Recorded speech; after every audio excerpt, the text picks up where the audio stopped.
नमस्कार दोस्तों, क्राइम तक में आप सबका स्वागत है। मैं हूं सुप्रतिम बैनर्जी। आजकल अतीक और अशरफ के कत्ल का मामला सुर्खियों में है और क्राइम की ज़्यादातर खबरें इसी बड़ी घटना के इर्द गिर्द घूम रही हैं। इस मामले की तफ्तीश में क्या चल रहा है, आगे क्या होने वाला है, दोनों के कत्ल की साजिश में कौन से लोग शामिल हो सकते हैं, इस पर पुलिस का इन्वेस्टिगेशन कहां तक पहुंचा, लोगों की सोच क्या है, लोग क्या कयास लगा रहे हैं, इन सारी बातों के चर्चे लगातार चल रहे हैं। लेकिन यह भी सच है कि अतीक और अशरफ की मौत के बाद उनका जो खौफ प्रयागराज से लेकर पूरे उत्तर प्रदेश में था वो अब लगभग खत्म हो गया है। और यही वजह है कि अब लोग एक एक कर जो अतीक और अशरफ के सताए हुए थे वो खुलकर बात करने लगे हैं, अपना दुख दर्द बांटने लगे हैं। लोग पुलिस के पास पहुंच रहे हैं, मीडिया के पास पहुंच रहे हैं और उनके साथ जो ज्यादतियां हुई उसके बारे में वो बता रहे हैं। आमतौर पर हमारे देश में जो लोग गुजर चुके होते हैं, जिन्हें उर्दू में कहते हैं मरहूम, तो उनके बारे में जो है कुछ भी बुरा या नेगेटिव बोलने की रवायत नहीं है, चलन नहीं है। लेकिन जब कर्म ऐसे हों तो फिर इंसान न चाहते हुए भी बुरा बोलने के लिए मजबूर हो जाता है।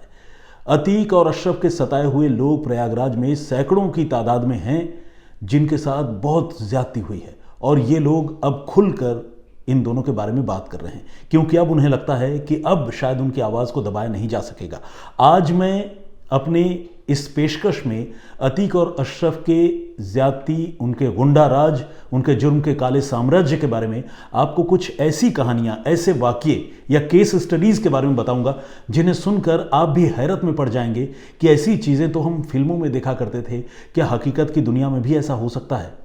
मगर जो खुद चश्मदीद और भुक्तभोगी टीवी के कैमरों पर आकर मीडिया के सामने बता रहे हैं, उन बातों से कोई कैसे इनकार कर सकता है, वो भी तब जब आपको इन दोनों ही भाइयों के ट्रैक रिकॉर्ड के बारे में पता हो। आप तो जानते हैं कि अतीक अहमद पर तकरीबन 100 आपराधिक मामले दर्ज थे, जिसमें लूट, रंगदारी वसूली, जबरन वसूली, जान से मारने की धमकी देना, कत्ल की कोशिश, अपहरण और तमाम तरह के केसेस। शायद ही कोई ऐसा गुनाह होगा जो अतीक और अशरफ के हिस्से न हो। और इतने मुकदमों के बावजूद अतीक जो है अब तक कानून की नज़र में जो है वो बेगुनाह साबित होता रहा था।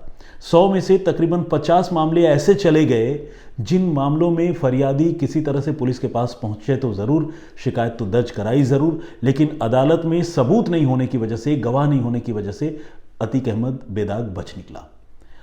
अब तकरीबन 50 मामले ऐसे थे जिनमें एक एक करके सुनवाई हो रही थी और अब जब से हवा बदली है, दौर बदला है, तो उन मामलों में लोग भी खुलकर अपनी गवाहियां देने लगे हैं और उसका नतीजा ये है कि अब अतीक को सज़ा भी होने लगी थी। पहली बार सज़ा इतने सालों के जुर्म के इतिहास के बाद, तकरीबन 40 सालों का जुर्म का इतिहास है, उसके बाद पहली बार ताउम्र कैद की सज़ा, आजीवन कैद की सज़ा अतीक अहमद को अभी पिछले महीने हुई थी, जब उमेश पाल के अपहरण के मामले में उसे अदालत ने कसूरवार पाया था। आप सोचिए कि कैसा गुंडा राज रहा होगा जिसमें इतनी ज्यादतियों, इतनी तशद्दुद के बावजूद किसी आदमी का बाल भी बांका न हो।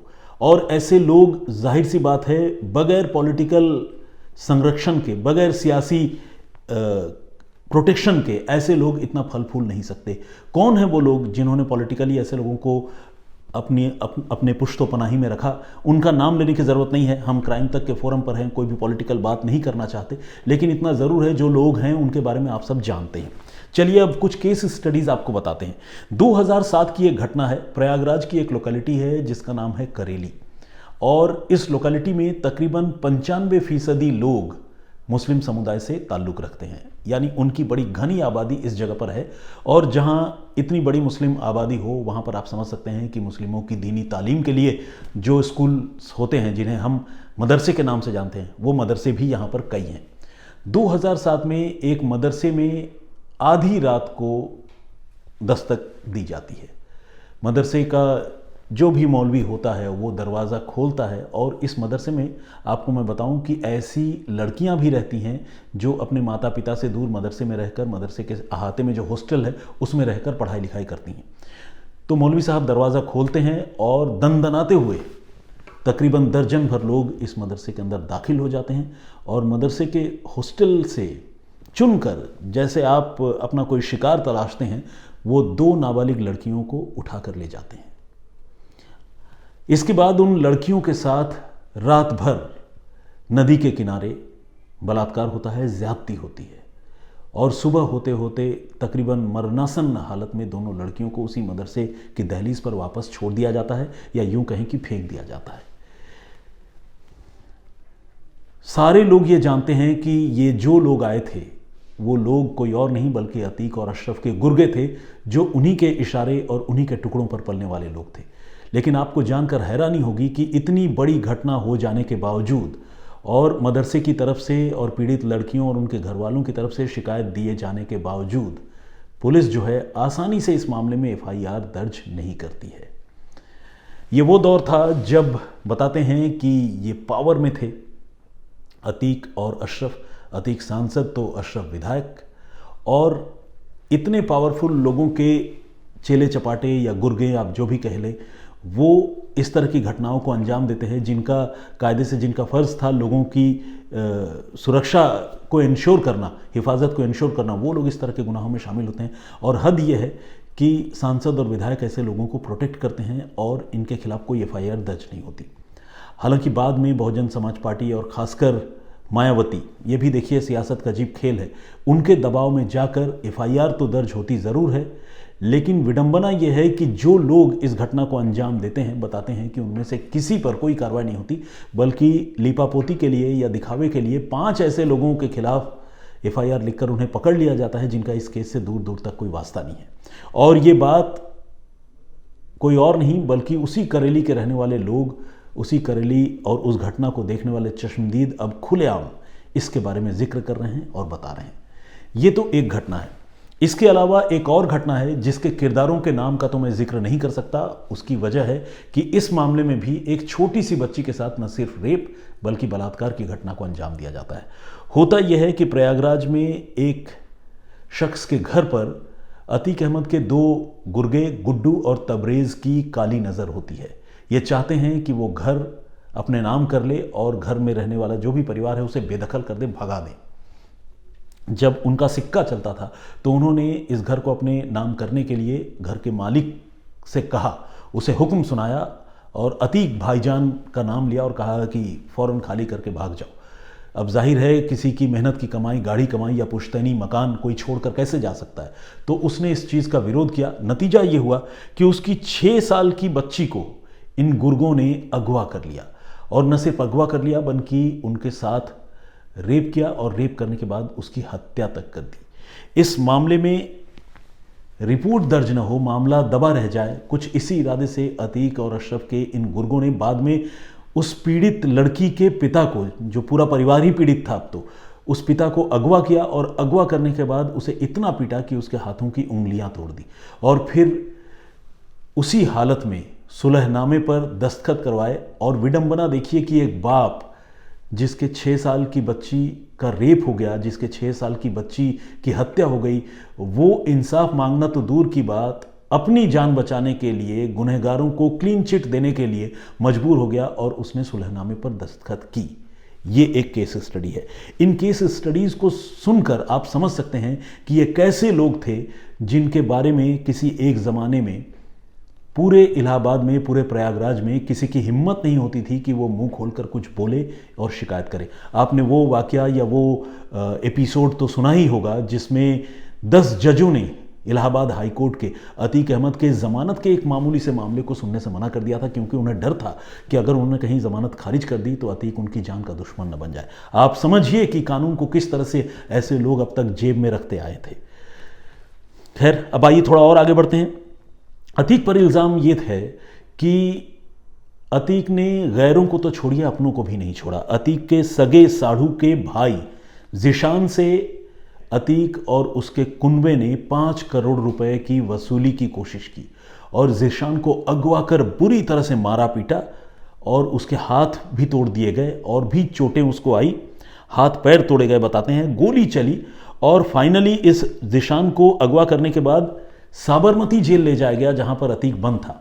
और ये सब करने वाला कौन था? अतीक का बेटा था, जिन्होंने ज़ीशान को अगवा किया और अगवा करने के बाद इतनी बड़ी घटना को अंजाम दिया।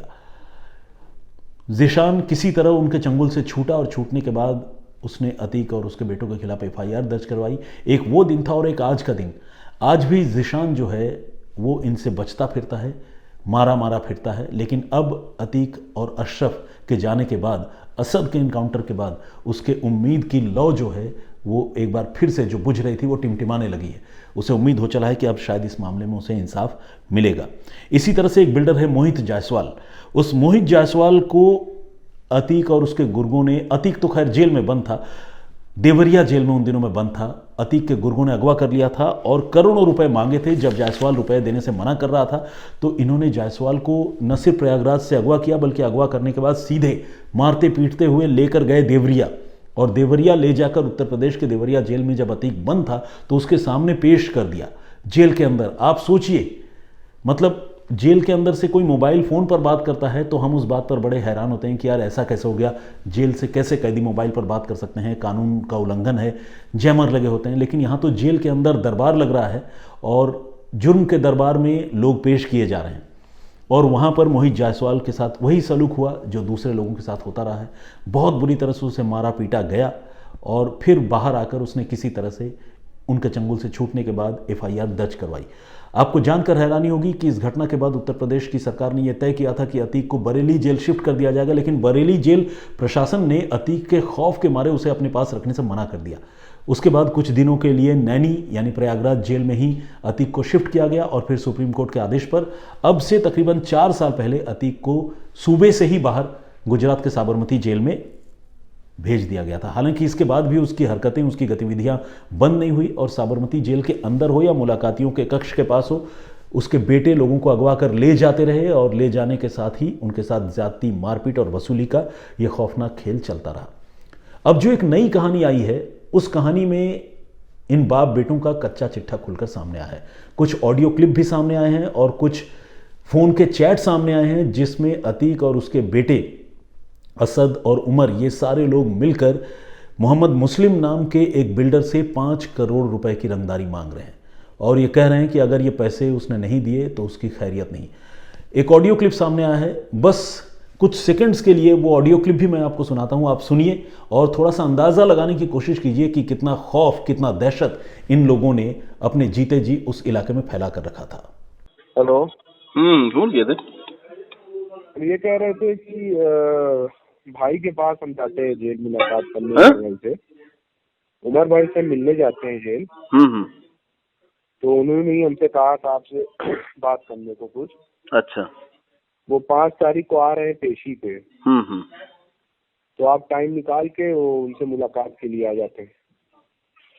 तो हम यार कचहरी हमको न बुलाओ, समझो। क्या हो गया कचहरी में? कचहरी में थोड़ा सा ठीक नहीं रहता, हम कचहरी हम जाते भी नहीं उधर। या जेल चलिए हमारे साथ। अब जेल वेल हम न जा पाएंगे और कोई मैसेज हो बताओ तो हम बताओ, जो करना हो कर दें। नहीं तो मुलाकात न कर पाएंगे ये कहना चाह रहे हैं आप? तो मुलाकात कर लिया जाता है। तो कैसे हो पेशी तो पे भी ना आ पाएंगे आप, जेल पेशी पे न बुलाओ हमको। पेशी पे असल में चूंकि हम वहाँ जाते भी नहीं, हम कचहरी ज्यादा। तो फिर कैसे मुलाकात होगी? मुलाकात हम तुम कर लेंगे कहीं पे जहाँ कहोगे। नहीं, उमर भाई से मिलना था आपको। उमर से मिलना है तो चलो अच्छा, हम देखते हैं, क्योंकि वहाँ चूंकि कचहरी बहुत कम जाते हैं ना। अब आपको बताऊं कि इस ऑडियो क्लिप के सामने आने के बाद और इन चैट्स के सामने आने के बाद पुलिस नए सिरे से इन मामलों की तफ्तीश कर रही है। जो लोग इस दुनिया से चले गए, अतीक, अशरफ और असद जैसे, उसके अलावा बाकी जो लोग इस मामले में शामिल हैं उन्हें और कड़ी से कड़ी सजा दिलाने की कोशिश हो रही है। इस बिल्डर ने हार कर तकरीबन 80 लाख रुपए मांगे तो 5 करोड़ जा रहे थे। हर आदमी से शायद 5 करोड़ ही मांगते थे, ये भी एक अजीब बात है। तो खैर 80 लाख रुपए हार कर इस बिल्डर ने दिए और बताते हैं कि इसी बिल्डर के दिए गए 80 लाख रुपए में से कुछ रुपए निकाल कर उन्होंने अपने शूटर्स को दिए और उन शूटर्स के लिए तमाम चीज़ों का इंतज़ाम किया और फिर उन्हीं रुपयों से उमेश पाल की हत्या करा दी। ये कितने ख़तरनाक और खौफनाक लोग थे, इसके बारे में सुनिए और सोचिए। एक और केस स्टडी बताकर मैं इस सिलसिले को ख़त्म करूंगा। इसके अलावा कुछ और बातें आपको बताऊंगा। एक केस स्टडी है जिसमें प्रयागराज के खुलदाबाद इलाके में नूरुल्लाह रोड पर श्वेता शर्मा नाम की एक महिला के ससुराल की कई सारी ज़मीन जो है ज़मीन का एक हिस्सा, बड़ा हिस्सा प्राइम लोकेशन पर सिचुएटेड है, मौजूद है, और वहाँ पर कुछ दुकानें बनी हुई है। अतीक और उसके गुर्गों की नज़र इन दुकानों और ज़मीन पर पड़ी और उन्होंने श्वेता शर्मा के जो शौहर हैं, पति हैं मोहनीश परवेज़, और उसके मामा को गन पॉइंट पर अगवा कर लिया और अगवा करने के बाद बुरी तरह से डराया धमकाया।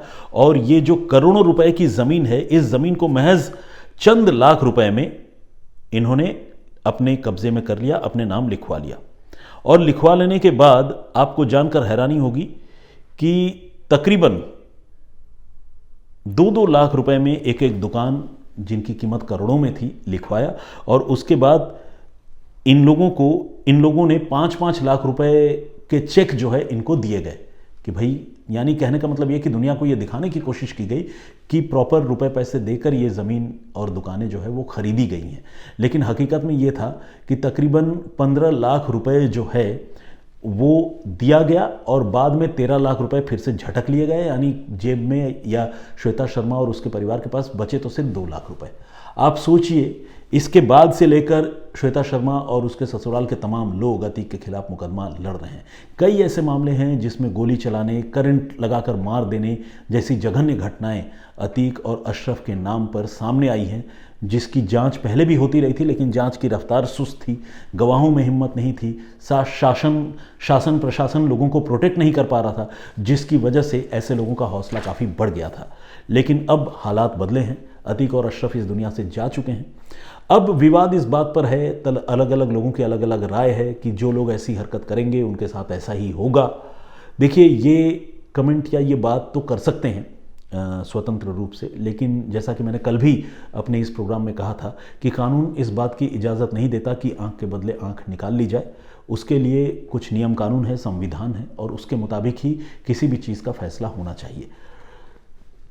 तो खैर, अतीक और उसके गुर्गे और उसके परिवार के जो लोग हैं, उनके काले साम्राज्यों पर ये थी हमारी ख़ास पेशकश।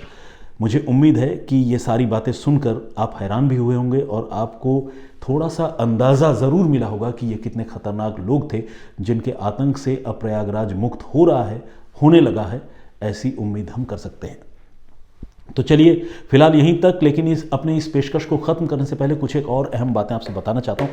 आमतौर पर मैं दोपहर को 1 बजे रोज़ यहाँ हाजिर होता हूँ और कोई मर्डर मिस्ट्री या क्राइम की कोई कहानी आप सबको सुनाता हूँ।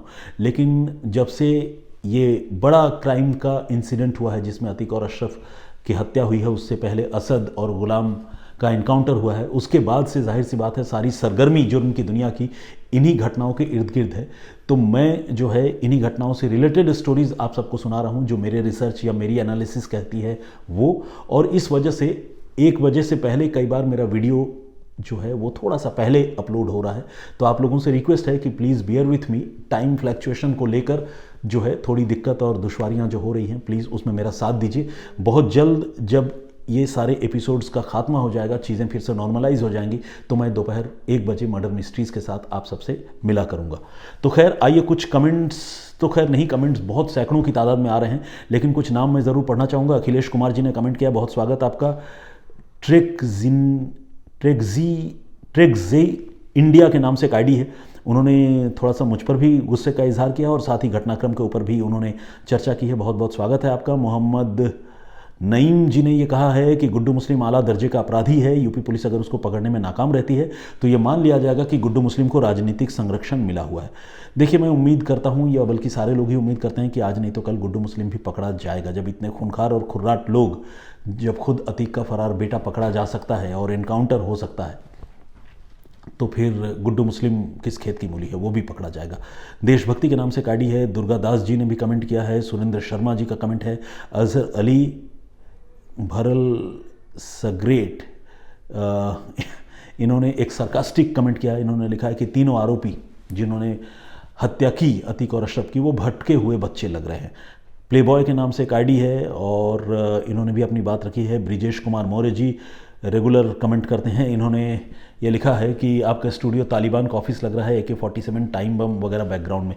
बेसिकली ये स्टूडियो है दोस्त, और सब कुछ मेरे अख्तियार में नहीं है। कई लोग मुझे ये भी कहते हैं पीछे जो दीवार है ये बड़ी पुरानी सी और मटमैली सी दीवार है, आप किसी अच्छी जगह पर क्यों नहीं बैठते। लेकिन मैं आपको ये बताना चाहता हूँ कि ये स्टूडियो की दीवार है और ये सचमुच ऐसी नहीं है, बल्कि इसका टेक्सचर या डिज़ाइन ऐसा है। ये जगह बहुत अच्छी है।